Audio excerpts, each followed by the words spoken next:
Let us look at some operations on NumPy arrays now. So let's look at them from an example standpoint so that it becomes easier for us. Imagine if I've created a NumPy array like this. It's a one-dimensional array with 4 elements, 1, 2, 3, 4.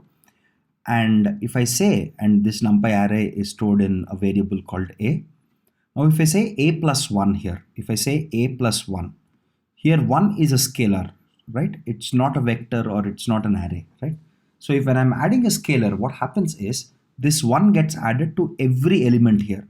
So 1 plus 1 becomes 2, 1 plus 2 becomes 3, 1 plus 3 becomes 4, 1 plus 4 becomes 5. So when you do a scalar addition to a matrix, so if you say 1, 2, 3, 4, which is actually an array, to this if you add 1, right? This is an array.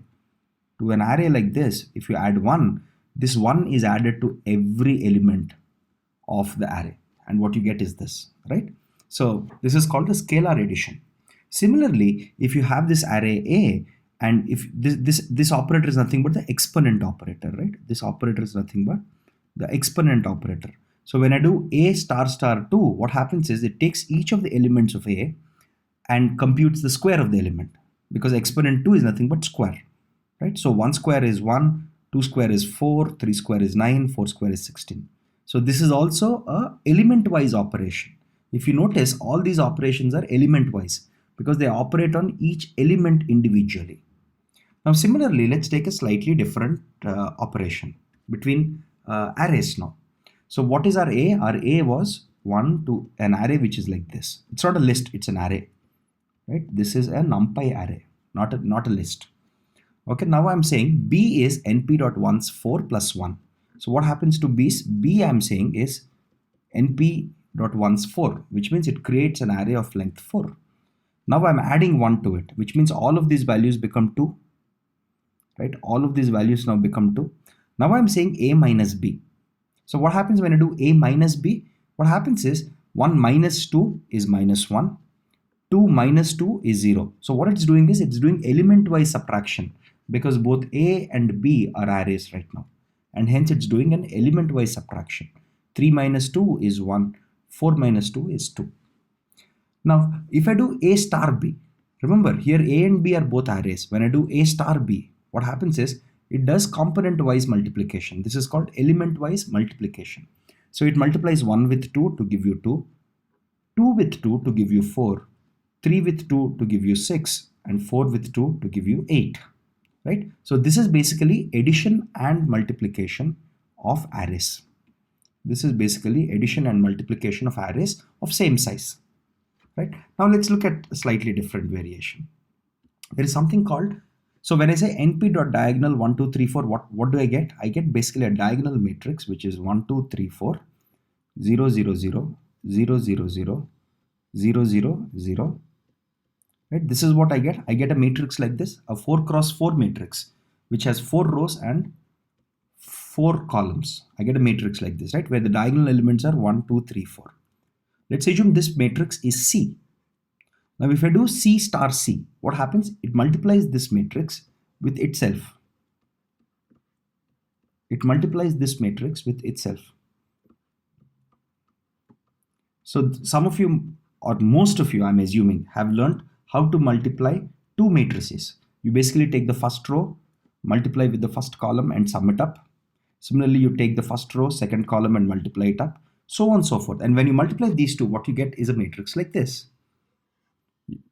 You can actually try it manually and see it. The final matrix that you get here is 1, 0, 0, 4, 0, 0, 0, 0, 9, 0, and 0, 0, 0, 16. This is what you get if you do C multiplied by C. And this is simple matrix multiplication.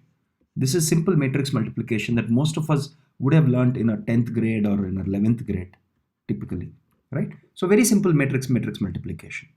Now I can do the same matrix multiplication using two ways. One is C multiplied by C, or I can say C dot C, because typically in mathematics, in linear algebra or matrix algebra, we actually use the dot notation to multiply two matrices, right? Or two vectors in some cases. So C dot C can also be used. The result is exactly the same.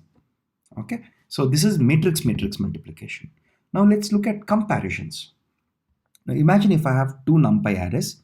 My first NumPy array is 1, 2, 3, 4. My second NumPy array is 5, 2, 2, 4. Now, if I say A double equals to 2, I'm trying to compare A and B. What it returns to me is now an array of length 4 where it does element-wise comparison. Is 1 equals to 5? No, and hence it is false here. 2 equals to 2? True. 3 equals to 2? False. 4 equals to 4? True. So it is doing an element-wise comparison when I do double equal to. Similarly, I can use other operators like greater than, A greater than B. What it gives me is 1 greater than 5? False. 2 greater than 2? False, because it's equal to. 3 greater than 2? Yes, it is true. 4 greater than 2? False. Right? So this is how you can do it. So there is another thing called element-wise array comparisons. Right? Now let's look at it. So now I have 3 arrays here. Right? What I'm doing here is if you do np.array equal A and B. Now what it does, so this function is different. We are not using the double equal to sign here. We are saying array equals. Now, is A and B equal? No, they are not, right? Because these two elements are different and these two elements are different. So it will return false. What about np.array equal A and C? So A and C element wise, they are the same, right? They are exactly the same element wise. So it will return true. So if you want to compare whether all elements of two arrays are equal or not, the best way is to use array equal. Okay.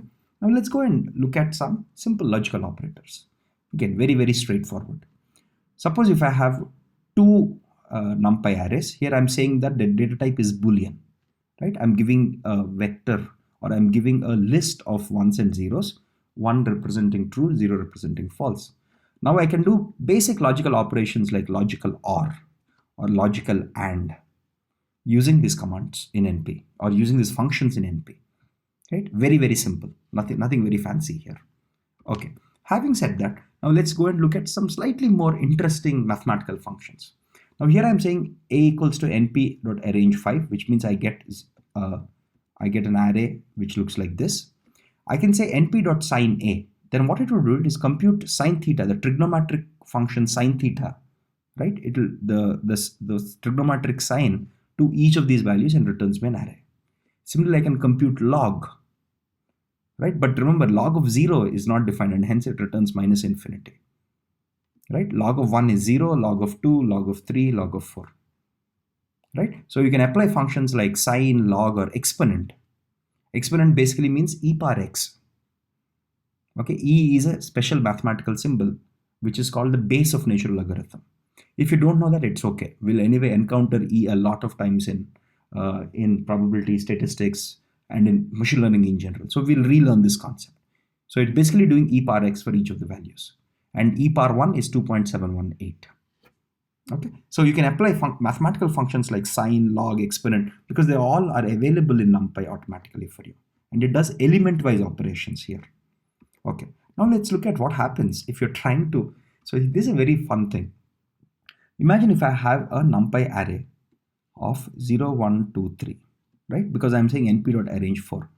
To this, if I try to add another NumPy array like this, okay, it makes no sense, right? Can you add these two? Can you add these two arrays? You can't because they're not of the same size. Because you could add this. What about the rest of these two? There is nothing to add them with. So when you try to do this, it says operands could not broadcast together with shapes. So one of them has a shape of 4, the other has a shape of 2. And hence I'm not able to add them. So it gives you something called a value error when there is a shape mismatch between them, right?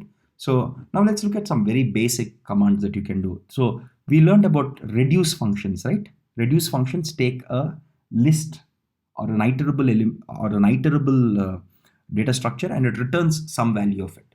So here also we have some reductions. For example, let's look at some of these very simple reductions. Suppose if I have a NumPy array, and if I say np.sum, it sums up all of these elements and returns us the sum. Similarly, if I have a matrix here I have a matrix which is 1, 1 and 2, 2. Now I can say this matrix is called X. Now I can say x.sum axis equals to 0. When I say axis equals to 0, what it does is it does column wise sum. When I say axis equals to 0, it does column wise sum. So what it returns me is now an array which is 3 cross 3 because it is summing these columns. Right? If I say axis equals to 1, what happens then? So now I have an array which is 1, 1, 2, 2 And when I say axis equals to 1, it does row-wise sums, right? It does row-wise sums. So it sums 1 and 1, it gives 2. 2 and 2, it gives 4. So it returns us. So when I do an axis-wise sum, x dot sum axis equals to 1, axis equals to 1 means it's a row-wise sum. Axis equals to 0 means it's a column-wise sum, right? So now here I get 3, 3, while for column-wise sum, I get 3, 3, right? If I sum these two, I get 3. If I sum these two, I get 3. So column-wise, so if axis equals to 0, I get this. If axis equals to 1, I get this, right? Now let's look at other simple reductions. So for example, if I want to find the minimum element, right, between all of them, the minimum element is 1. Whatever the maximum element, it is 3. There are two other very interesting functions called argmin and argmax. Let me explain what they are. So I have an array like this now, 0, 3, 2. This is at index 0. This is at index 1. These are indices. These are indices. And this is my array. So when I said, what is the minimum value? It returned me 1. This is the minimum value, right? Now, if this is the minimum value, the index that it is at is called the argmin. Because, again, we'll see this when we learn optimization. It's a mathematical notation. Argmins are used in optimization a lot. Okay, so that's where the terminology argmin comes from. Argmin basically says at what index in this array is my smallest element. So if you say x dot argmin, it returns 0. What about the maximum element? This is the maximum element.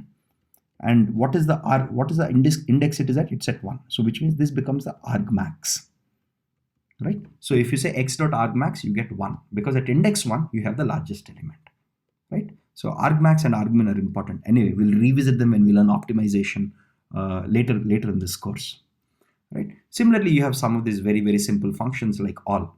You can say np.all. If all of them are true, it returns true. If any one of them is false, it returns false. Similarly, np.any, what it does is, if any one of them is true. So any is like logical or, this is like logical and, intuitively. So if any one of them is true, it returns true, right? You can use the same any and all for other things. For example, look at it here. Here I've created np.zeros 50, 50. Right? So what am I creating? I'm creating a matrix of size 50 rows and 50 columns where all the elements are 0. Now I can say np.any a not equal to 0, which means is there any element which is not equals to 0? No, and hence it's false. Similarly, you can put any Boolean operation here. You can say np.all a equals to a. Of course, a is equals to a because every element of a is equal to every element of a, and hence it returns true. Right? Let's look at slightly more interesting and more complicated stuff here. Okay. So let's assume I have this array A, which is 1, 2, 3, 2, B, 2, 2, 3, 2, C, 6, 4, 4, 5. Now, look at this. When I do this, I get a fairly big. So when I say A less than equal to B, what happens then? A less than equal to B returns me an array, which is this less than equal to this? Yes, true. Is this less than equal to this? True. Is this less than equal to this? True. Is this less than equal to true? True. Right? And I'm doing logical operation of that with B less than equal to C. Okay. Is B less than equal to C element wise? True, true, true, true. And when I do a logical AND of both of these, what happens? I get true, true, true, true. And now I'm saying dot all. Of course, all of them are true, and hence you get a return value of true. So we can construct very, very complex examples like this. Again, based on what you need to do.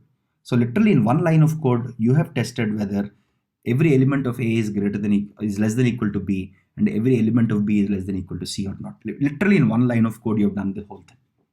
Okay.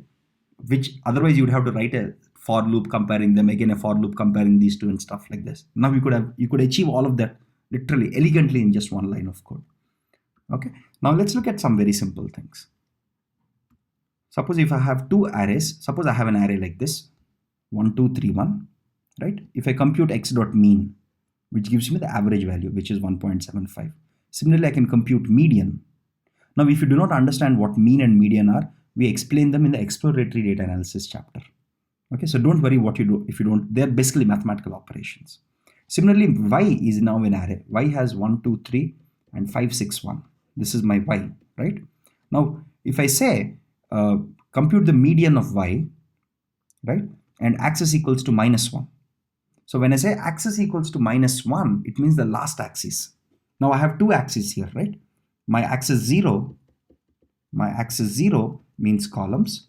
My axis 1 means rows, right? My last axis is nothing but my rows, right? Now when I say find the median, so what is the median of all these three numbers? Median of all these three numbers. So I could, even if I had said +1 or -1, it's the same thing. It means by rows, right? What does this mean? When I do the mean of all of them, so the median of all of them is 2. The median of all of these is 5. Median is the central value. So you can compute median on matrices using the access command. Similarly, there is something called a standard deviation. Those of you who do not know what is standard deviation, please check out our videos in the exploratory data analysis chapter where you will understand them. And again, it's a mathematical operation. It's a statistical operation, to be precise. Okay. So these are NumPy helps you do all of these things. Now let's go and look at some data. So here I have a very simple data. Here in the same folder, I have a file called populations.txt. Okay. So this population.txt has 4 columns of data. My first column is the year. My second column is the population of hares or rabbits. Hare is nothing but another word for rabbit, right? Lynx is a type of wild cat, right? And carrot, the population of carrots, the number of carrots that are available. Let's assume in a given forest, these are the numbers for every year. These are the numbers of rabbits, numbers of wild cats, number of carrots. Remember, your rabbits or hares eat your carrots, and your lynx, which are your wild cats, eat your hares or rabbits. Okay, so whenever you see this number like 77.4 E3, what it means is it is 77.4 into 10 power 3. What is 10 power 3? 1000, right? Into 1000. So this is called the scientific notation of storing numbers. So this is 77,400, right? So whenever any number is written E3 or E4, what E3 means is it represents multiplied by 10 power 3. That's what it represents. Okay, very simple. Now I have this table, I have this file. Now let me see how I can load this file and do some simple operations. Okay, now in NumPy it's very simple. I just have to say np.loadText populations.txt. This whole file is loaded now. Now if I try to print the data, it is actually stored in a NumPy array for me, right? So each row becomes a row in my table because it's in my array literally, right? Now what I can do here is, so the transpose operation is an interesting operation. If you have a matrix like this, let me show you the transpose operation. If you have a matrix like this, 1, 2, 3, 4, 5, 6. Let's assume this is a matrix A. Now when I say A transpose, this is how it's written mathematically. In the program, it's written A.T. What it does is, it takes the rows and converts them into columns. So I took the first row and I converted it into a column. I took the first row, I converted it into a column. Similarly, I'll take the second row, I'll convert it into a column. Okay, so A transpose is basically taking the rows and converting them into columns. Now remember, look at it. This is basically 2 rows and 3 columns. So this will become 3 rows and 2 columns. That's what transpose means, right? So now I can create 4 variables called year, hares, lynx, and carrots as d.transpose, right? Now if I say print year, I get an array of all the years. Okay, now let's try to operate on this data, do some basic operations. Because my first column, remember my first column of data is year, let me just write it, year, hares, right? My lynx, I believe this is the spelling, right? Okay, and carrots, right? Now what I'm doing here in this function, what I'm doing here is I'm saying data, take all the rows. That's what I mean here. Take all the rows, but take from, so this is column 0, column 1, column 2, column 3, right? This is what my table looks like. So it's saying take all the rows, but take from first column onwards up to the last column. So it's basically taking this subset of my matrix. It's discarding the year. So what I have in my populations variable is the actual populations of all these three species of plants or animals. Okay, this is for carrots, this is for lynx, and this is for hares. Now if I want to do some simple computations on it, suppose if I want to find the standard deviation of these populations, I can say populations.standard deviation axis equals to 0. When I say axis equals to 0, what happens? It computes by column, not by row. By column basically means this column represents hares, this column represents lynx, and this column represents carrots, right? So, and hence that's how you get it. Now, if I want to find, so let's ask a question: which species has the highest population each year, right? Then what do I want to do? Every year, these are the three populations, right? So this is for year 1900. These are the three populations. Year 1901, so on and so forth. So if I do, and this is index 0, index 1, index 2. Now I want to find out which of these three organisms or plants or animals have the highest population in a given year. What can I do? I can simply say argmax, np.argmax populations axis equals to 1. So what happens as soon as I say axis equals to 1, it's going to operate row wise. So it's going to take this row and say, and we are saying argmax, right? So it says which of these three is the largest value. So here this is the largest value, right? This is the largest value and the index of that is 2, so it will return 2. So what I get finally is basically an array like this. See, this is the question: which species has the highest population each year? Now I've just used my axis equals to 1 and argmax. These are all stuff that we learned and now we are applying it to data, right? Very, very simple example to answer a real world question. This is a fairly genuine question, right? In NumPy, there is a very, very important and interesting concept called broadcasting. Let me explain you what broadcasting means. Okay. Suppose I have an array like this: 0, 0, 0, 10, 10, 10, 20, 20, 20, 30, 30, 30. Now, when I add this array, so this is a matrix, right? This is a matrix. This is it has 4 rows and 3 columns, right? 4 cross 3. To this, if I add one more array, right, which is again 4 rows and 3 columns, what do I get? This is equivalent to adding these two is equivalent to the same thing. It's equivalent to adding these two, right? It's exactly this. I've just copied it. What is the final value that you get? The final value you get is this. See, because what it does an element-wise addition, right? It does an element-wise addition. So if you add these two, it is same as this is same as this. This is exactly same as this. Okay. So adding these two is same as these two. Exactly. Just copy paste. But overall, it's equivalent to, because I'm doing element-wise sum, right? So you take this 20 plus 1. So this value should be 21. So it's element-wise addition. Now comes the fun part. This is the obvious trivial part. Now comes the fun part. Okay, imagine if I have a NumPy array like this.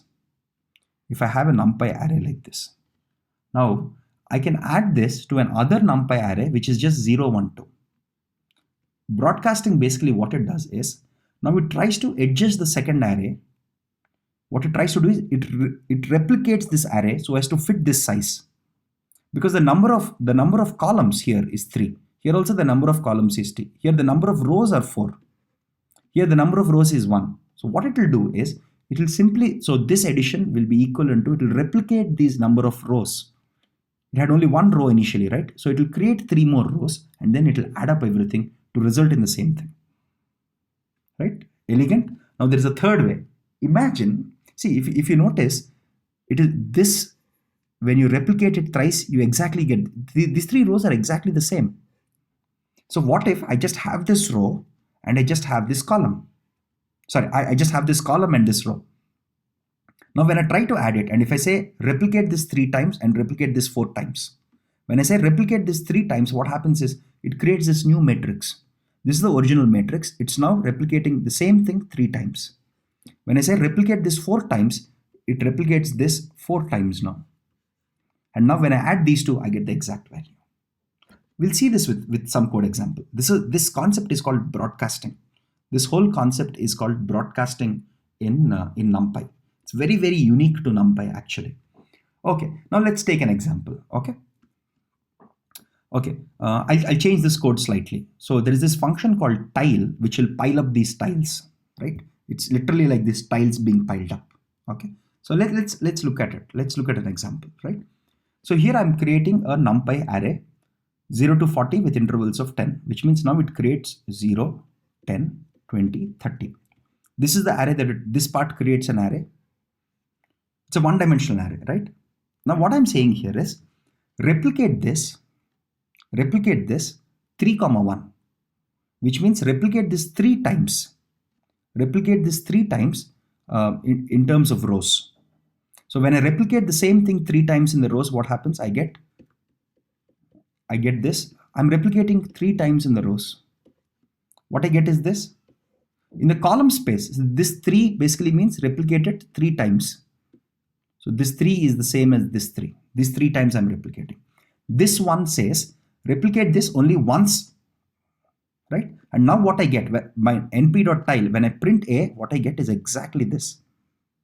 What I get is exactly this. Now let's play with this and change it a little.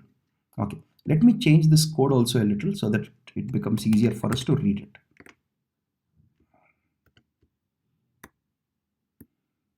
Okay, let me just, so that I'm trying to make this more readable for us. Okay, so let's print this. Okay, this is what I get because I'm replicating. Again, just to quickly repeat myself, I have my original array which is 0, 10, 20, 30, and it's saying replicate 3 times in the rows. So I've replicated it once, twice, thrice. In the columns, just replicate it once. So it's there only once. Now let me change it slightly. What happens if I just change this to 2? Sorry, not 21, 2. Okay. Now what happens? Now I get a slightly different array. Okay. So now let's see. My original array was 0, 10, 20, 30. This is the power of the tile function. It basically tiles things up, like putting one tile on top of other. Now here I'm saying replicate this array that I have 3 times in the rows. So replicate it 3 times in the rows. Once, twice, thrice. But in the columns also replicate it twice. So which means now columns it's replicated once and replicated twice. This is the replication of twice in the columns, right? And this is the replication of columns 3 times here. So you can use tile to construct more and more complex tilings. See what happens in tiles. You put one tile on top of other tile on top of other tile, next to another tile, next to another tile, etc. Right? Exactly, that's what we are doing. Right? So now let me go back and change it to the original one because the rest of the code follows that line. Right? Now again, so this is my original array.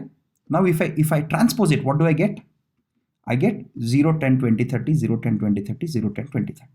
If you notice, this is exactly what we have here. 0, 10, 20, 30, 0, 10, 20, 30, 0, 10, 20, 30.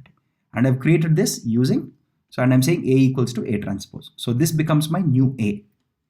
Right? This becomes my A matrix. Now, if I say, let's create a new array, which is B. My A is exactly the one that we saw earlier. My B is 0, 1, 2. If you notice, what is my B? My B is exactly this. My B is exactly this. This is my A and this is my B. That's what I'm defining it. I'll keep coming back to this diagram. Okay. Now, if I say A plus B, what happens? Now, remember, when I say A plus B, what's happening here is A is already of size 3 columns, right? I have column 1, column 2, column 3, row 1, row 2, row 3, row 4, right? And this is column 1, column 2, column 3. When I try to add these two, right? Because this matrix is of a much larger size and the columns at least are matching. The columns here, there are 3 columns here, there are 3 columns here. What it internally does is it replicates this 3 times like this.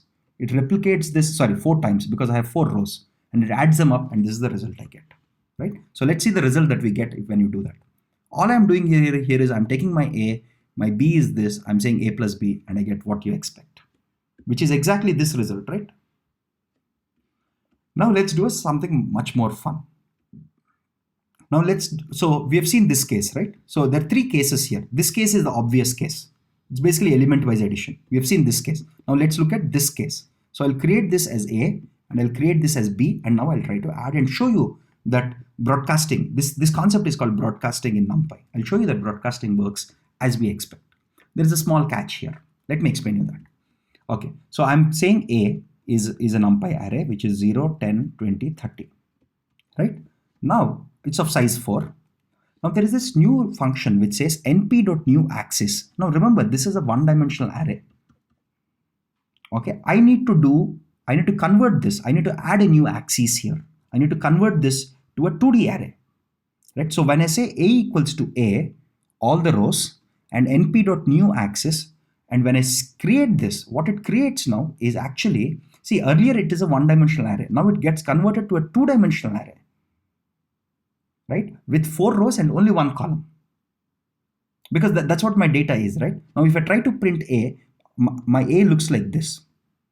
My A from becoming a one-dimensional array. So when I do this, A is one-dimensional array. But as soon as I do this, my A becomes a two-dimensional array.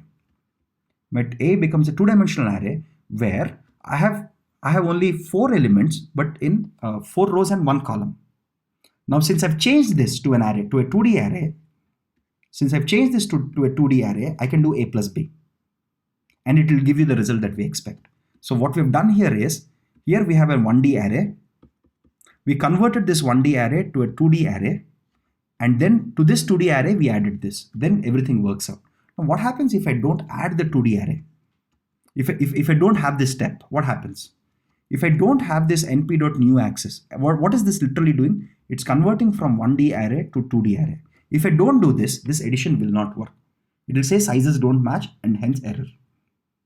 Okay, so whenever you want to do this third type of trick, whenever you want to do this third type of broadcasting, you have to convert this 1D array to 2D array, take the 2D array now, add it to this, and then your whole broadcasting works as you expect.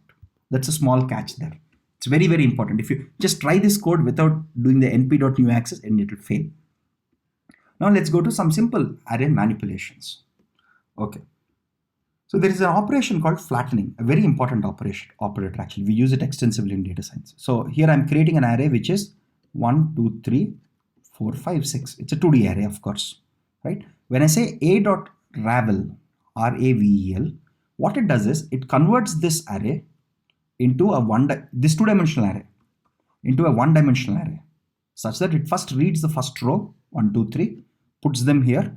Next it reads the second row and puts them here as one contiguous array. This is called flattening, because you're taking a big square and you're flattening it into a line, right? That's why it's called flattening. This operation is called flattening, right? Very, very simple operator, nothing very fancy, right? Similarly, we looked at transpose. So we know how transpose works. And if you do Ravel after transpose, you get a different matrix, obviously, right? So we understood transpose earlier itself. So no worries there. Now let's look at it.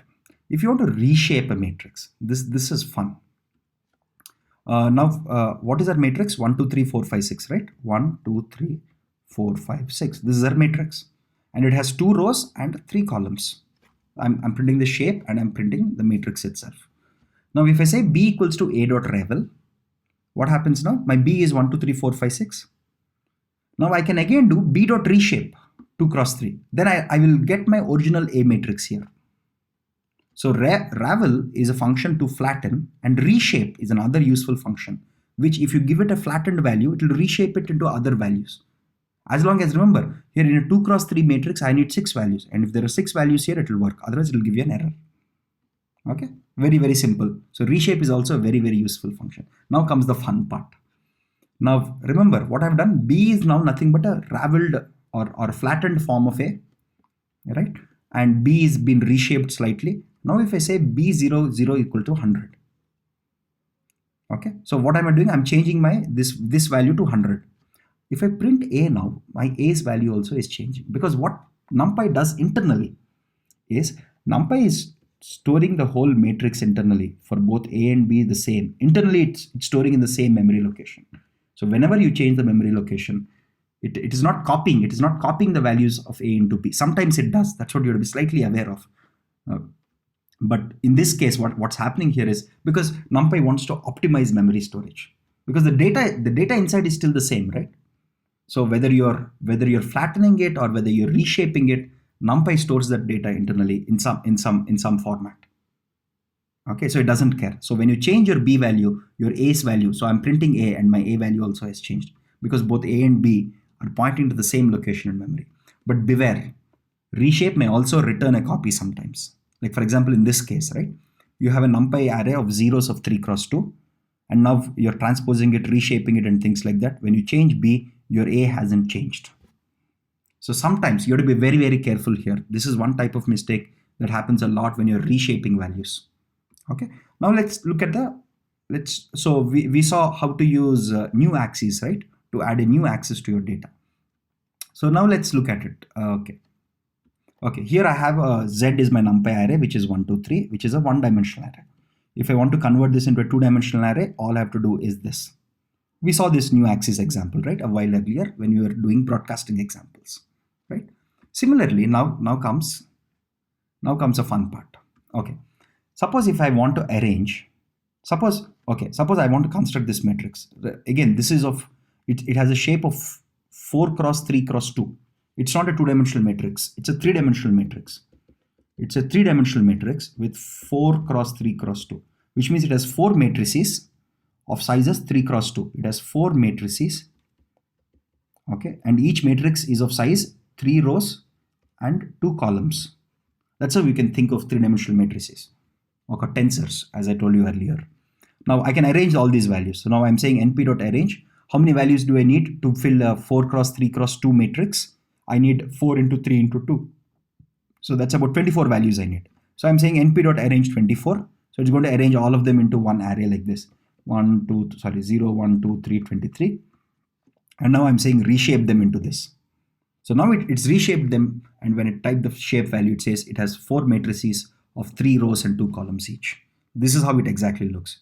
Plotting a three-dimensional matrix on paper is hard, right? But I can go and change a specific value. For example, here I'm saying that I want to change for the 0th matrix, for the second row and the first column, what is the value?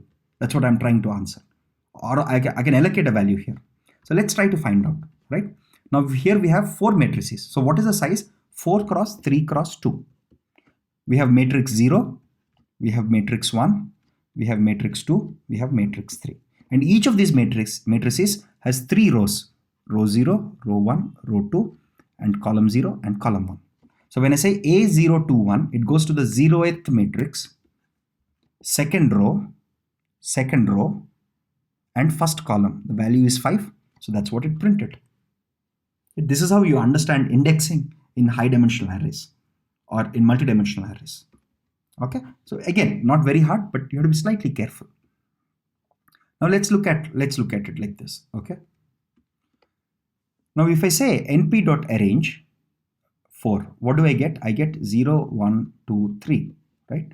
Now if I say a.resize, right? When I say a.resize, what happens is it resizes it to 8 elements, but it concatenates the rest of the elements with zeros. Now here is a type of bug that often occurs when we're using resize arrange, because we do this a lot of times in machine learning and data science. Now if I say b equals to a, and if I try to resize a now, it will not let you do it. Okay, so the error in this case would be this is all right, because you're trying to resize it to a larger element, so it just adds zeros there.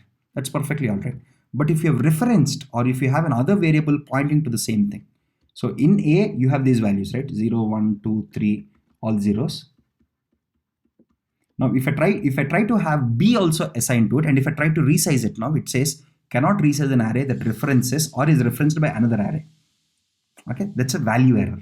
So you have to be careful if there are 2 variables or if there are 2 names which are pointing to the same location, resizing it will create errors. So we learned about try-catch, so we need to catch those errors. Now let's look at some simple sorting stuff. Very, very important, because we sort data a lot actually in data science. So here I have my matrix 5, 4, 6, 2, 3, 2. Okay, that's what I created here. Now I said np.sort axis equals to 1. What does axis equals to 1 mean? Axis equals to 1 means row wise, right? So I want to sort this row, and when I sort this row, what happens? I get 4, 5, 6. When I sort this row, what do I get? 2, 2, 3. Okay, that's what is the result. Okay, or if I want to sort it, so here I'm sorting it and returning it to a new variable, right? If I want to sort A itself, I can just say a.sort instead of np.sort here. Okay, what this does is it modifies A itself. Now after doing a.sort, if I say A, it will sort A and it will store the sorted value back in A itself. Okay, now there is something called fancy indexing, which is actually very, very interesting idea. Again, used extensively in data science. So imagine if I have an array like this, 4, 3, 2, 1, right? This is my array. And now I'm saying np.argsort. I'm not saying sort. So argsort, what it does is, so these are my initial indices, 0, 1, 2, 3. Now first it sorts this internally. Okay, when it sorts this, what do I get? 1, 2, 3, 4. Okay, this is the sorted. But when I sorted it, what happened? The indices changed. So what happened? The second index came here. I'm just copying this index here. What is the index of 2? 3. So the 3 value came here. What is the index of 3? 1, right? What is the index of 4? 0. So when I say np.argsort, what I get is basically the positions of the indices after sorting, right? And now if I say aj, because j is now my argsort, my resultant value of argsort. So now it will get my first a2 value. What is a2 value now? A2 value is 1. Next it gets a3 because this is j, right? Because this is j. This is my vector j. Now when I say aj, it uses these values as indices, right? So a2 will be 1. What about a3? A3 is 2, it printed 2. Similarly, a1 is 3, a0 is 4. Right? So argsort is very, very important. And I recommend you play this with larger examples. Since you have this source code with you, I recommend you play with this and understand how all of these functions are useful, especially broadcasting and argsort. Most of these NumPy functions, we use them extensively. Trust me, we use them a lot in data science and machine learning.